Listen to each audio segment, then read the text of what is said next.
గుండె నిండా గుడి గంటలు సీరియల్లో ఈరోజు ఎపిసోడ్లో మనోజ్ ఉద్యోగం గురించి ఇంట్లో చర్చ, బాలు ప్రభావతిపై కౌంటర్లు వేయడం, రవి మరియు శృతి తల్లి మధ్య గొడవలు వంటి సంఘటనలు చోటు చేసుకుంటాయి. గుండె నిండా గుడి గంటలు సీరియల్ ఈరోజు ఎపిసోడ్లో మనోజ్ జాబ్ గురించి ఇంట్లో డిస్కషన్ జరుగుతుంది. సత్యం దగ్గితే ఇంకా దగ్గు తగ్గనట్టుంది, మంచి నీళ్లు ఇవ్వమంటారా అని మీనా అంటే, వద్దు, మీ అత్తయ్య గొంతులో పచ్చి వెలక్కాయ పడినట్లు ఉంది, తనకు ఇవ్వు అని సత్యం అంటాడు. దాంతో మీనా నవ్వుతుంది. విన్నావా పార్లమ్మ 14 లక్ష రూపాయలు అంట. ఈ తల్లి కొడుకులు మలేషియా మీద పడతారేమో జాగ్రత్త అని బాలు అంటాడు. దాంతో రోహిణి వెళ్ళిపోతుంది. సత్యం తెగ నవ్వుతాడు. ఎన్నడూ లేనిది ఇంత నవ్వుతున్నారేంటి అని బాలు అంటాడు. నవ్వు ఆపుకోవడం నా వల్ల కావట్లేదురా. ఇంతలో ఈ తల్లి కొడుకులు ఎంతలో ఎంత పెద్ద సినిమా చూపించేశార్రా అని సత్యం అంటాడు. బాలు ప్రేమగా చూస్తూ ఇలాగే నవ్వుతుండాలని అంటాడు. ప్రభావతి మీద కౌంటర్స్ వేస్తాడు బాలు.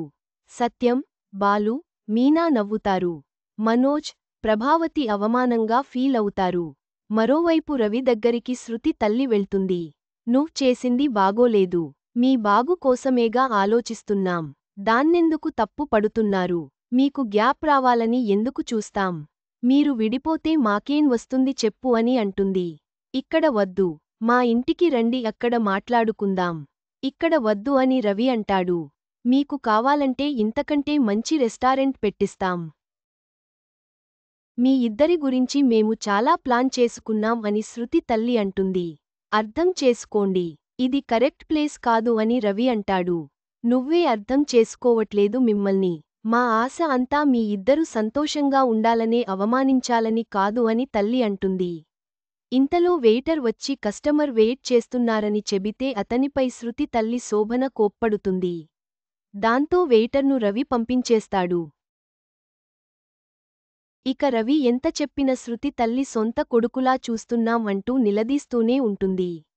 దాంతో కోపంగా నేనేం అర్థం చేసుకోవాల్సిన అవసరం లేదు, ముందు ఇక్కడి నుంచి వెళ్ళండి అని రవి అంటాడు. దాంతో శోభన షాక్ అవుతుంది. ఇలా మాట్లాడుతావేంటి అని శోభన అంటుంటే కర్రీ మాడిపోతుందని వెయిటర్ వచ్చి చెబుతాడు. దాంతో రవి వెళ్ళిపోతుంటే శోభన ఆపి నా కూతురు జీవితం కంటే ఎక్కువ కాదు కదా, తను టూర్కు వెళ్లాలని ఆశపడుతుంది. మీకు అర్థం కావట్లేదా అని శోభన అంటుంది. తనకు అంతగా వెళ్లాలనిపిస్తే ఒక్కదాన్నే వెళ్ళమనండి. వెళ్ళండి అని రవి వెళ్ళిపోతాడు. తర్వాత ఎవరావిడా, ఎందుకలా అరుస్తుంది అని మేనేజర్ రవిని అడుగుతాడు.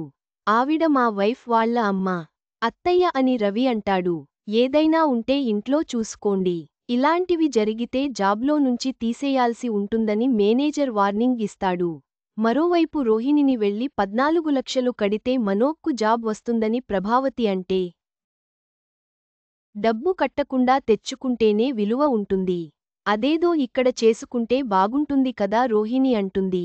నేను అదే అంటున్నానమ్మా, అన్ని డబ్బులు కట్టి అక్కడికెక్కడికో వెళ్లేకంటే ఇక్కడే వ్యాపారం చేసుకుంటే బాగుంటుంది కదా. డబ్బులకు నువ్వున్నావ్ కదా, మనోజ్కు ఏదైనా కావాలంటే నువ్వడగవా? మీ నాన్న పంపించరా? 14 లక్షలు అంటే మీ నాన్న దృష్టిలో చిల్లరే కదమ్మా. క్షణాల్లో పంపిస్తారు. ఎలాగు వ్యాపారం పెట్టాలనుకుంటున్నాం కాబట్టి ఇంకాస్త ఎక్కువ అడుగుదాం అని ప్రభావతి అంటుంది. మనోజ్ దగ్గర బిజినెస్ ప్లాన్స్ చాలా ఉన్నాయి. కాని పెట్టుబడే లేదు. లేకపోతే ఎక్కడికి వెళ్ళిపోయేవాడు? మీ నాన్నతో మాట్లాడు అని ప్రభావతి వెళ్ళిపోతుంది. నేనేమైనా ఏటీఎం మిషనా? నన్నే డబ్బు అడుగుతారు. ఈ డబ్బు కోసం ఏం చేయాలని రోహిణి అనుకుంటుంది. మరోవైపు శృతిని డిస్టర్బ్ చేసి కోప్పడతాడు రవి. నీ వల్ల నా జాబే పోయేలా ఉంది. మళ్ళీ మీ అమ్మను రెస్టారెంట్ దగ్గరికి ఎందుకు పంపించావ్ అని అడుగుతాడు. రెస్టారెంట్కు పంపించి నన్ను బ్లాక్మెయిల్ చేసి టూర్కు వచ్చేలా చేద్దామనుకుంటున్నావా అని రవి అంటే, మా మమ్మీకి ఆ అవసరం లేదు అని శృతి అంటుంది. రెస్టారెంట్కు శోభనం రావడం, కర్రీ మాడిపోవడం, ఓనర్ తిట్టడం చెబుతాడు రవి. మన జీవితమే మాడిపోయేలా ఉంది, దానికేం చేయమంటావ్ అని శృతి అంటుంది. రెస్టారెంట్కు మీ మమ్మీని పంపి ఎందుకు ఇన్సల్ట్ చేశావ్? మీ అమ్మకు సెన్స్ లేదా అని రవి అంటాడు. మా మమ్మీ వాళ్ళు ఇచ్చిన కూపన్స్తో ట్రిప్కు వెళ్ళే ఏంటి? ఎందుకుంత ఇగో నీకు అని శృతి అంటుంది. ఇగో కాదు, సెల్ఫ్ రెస్పెక్ట్. వర్క్ మీద బాధ్యత. అలా ఉంటేనే ఫ్యూచర్ బాగుంటుంది. నీ పేరెంట్స్ మన జీవితాల్లో ఇంటర్ఫియర్ అయితే బాగుండదు. ఇంకోసారి అయితే నేను గట్టిగా చెప్పాల్సి ఉంటుంది అని శృతికి వార్నింగ్ ఇచ్చి రవి వెళ్ళిపోతాడు. మరోవైపు సంజు కోసం మౌనిక తినకుండా ఎదురుచూస్తుంటే అత్త వచ్చి వాడికి లేట్ అవుతుంది తినమని చెబుతుంది. ఎంత చెప్పిన అత్త వినకపోయేసరికి మౌనిక తింటుంది. ఇంతలో సంజు తాగి తూలుతూ వస్తాడు. మౌనిక భోజనం చేయడం చూసి విజిల్స్ వేస్తాడు. మొగుడు తిన్న తర్వాత తినాలని ఆనవాయితీ ఉంటుంది. అలాంటిదేం లేకుండా తింటున్నావా? సారీ మౌనిక, డిస్టర్బ్ చేశావా? తిను అని అన్నీ వడ్డిస్తాడు సంజు. మొగుడు ఆకలి నీకు అవసరం లేదు. ఇదేనా పుట్టింట్లో నేర్చుకుంది అని సంజు అంటాడు. మొగుడుని పస్తులు ఉంచి చంపమని పంపించారా అని సంజు అంటాడు. ఇంతలో తల్లి వచ్చి తనే తినమన్నట్లు చెబుతుంది. కాని దానికి ఇంగిత జ్ఞానం ఉండాలిగా. నువ్ తిన్నావా అని సంజు అంటే లేదని తల్లి చెబుతుంది. ఉత్తమ భార్య లక్షణాలు అంటే ఇవి. మరి నీవి చెత్త భార్య లక్షణాలు అని సంజు అంటాడు. అందులో తన తప్పేం లేదు అని సంజుకు వడ్డించమని మౌనికకు చెబుతుంది అత్తయ్య. మౌనిక వడ్డిస్తుంటే లేస్తాడు సంజు. అది ఏడుస్తూ వడ్డిస్తుంది.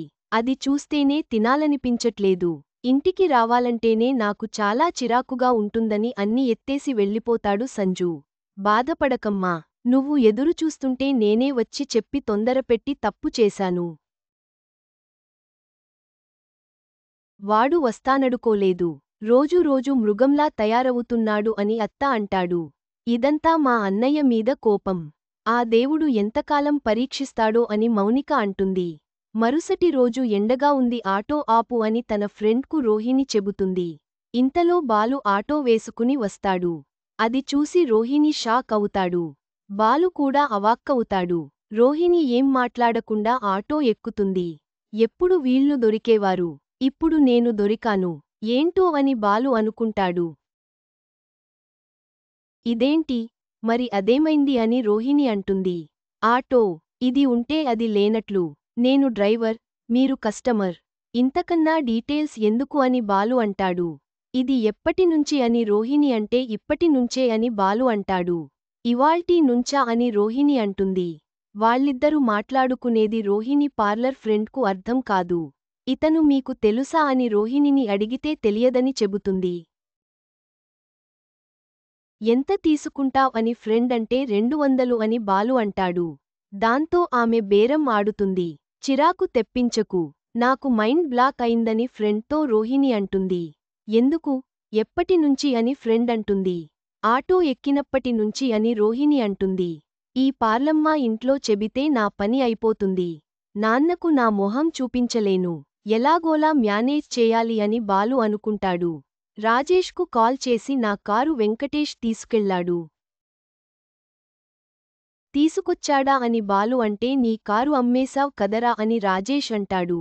నిజమే, వెంకటేష్ గాడు పర్సనల్ ట్రిప్ కోసం 2 కార్లు కావాలని, ఒకటి నాది ఒకటి అప్పల్రాజు గాడిది తీసుకెళ్లాడు. వాడి చెల్లి పెళ్లి ఉందట, అందుకే తీసుకెళ్లాడు. వాడు నా కారు తీసుకెళ్లి వాడి తమ్ముడి ఆటో నాకు ఇచ్చాడురా. చూసేవాళ్లు నేను కారు కాకుండా ఆటో నడుపుకుంటున్నా అనుకుంటున్నారు అని బాలు అంటాడు. అలా తెలివిగా బాలు రోహిణి నుంచి తప్పించుకుంటాడు. తర్వాత ఆటో నడుపుతున్న బాలును మీనా చూసి ఈయన కారు ఏమైంది, ఆటో ఎందుకు నడుపుతున్నారు అని మీనా అనుమానపడుతుంది. ఇంట్లో బోనులో బాలును నిందితుడిలా నిల్చోబెట్టి కారు ఎవ్వరికీ చెప్పకుండా అమ్మేశాడు. ఆ డబ్బు గుట్టు చప్పుడు కాకుండా దాచేశాడు అని ప్రభావతి అంటుంది. ఇంటి పత్రాలు తాకట్టు పెట్టి కారు కొనిస్తే ఎలా అమ్మేస్తాడు అని రోహిణి అంటుంది. నిజం చెప్పురా, కారు అమ్మేశావా అని సత్యం అంటాడు. తప్పలేదు నాన్నా అని బాలు అంటాడు. కారణం చెప్పురా అని లాయర్లా ప్రభావతి ప్రశ్నలు వేస్తూ నిలదీస్తుంది. ముద్దాయిలా సైలెంట్గా బోనులో బాలు నిల్చుంటాడు. అక్కడితో నేటి గుండె నిండా గుడి గంటలు సీరియల్ ఎపిసోడ్ ముగుస్తుంది. ఈరోజు ఎపిసోడ్లో వివిధ పాత్రల మధ్య జరిగిన సంఘటనలు కథానాయికల జీవితాలపై ప్రభావం చూపుతాయి. కథ ఎలా కొనసాగుతుందో తెలుసుకోవడానికి తదుపరి ఎపిసోడ్ కోసం ఎదురుచూడండి.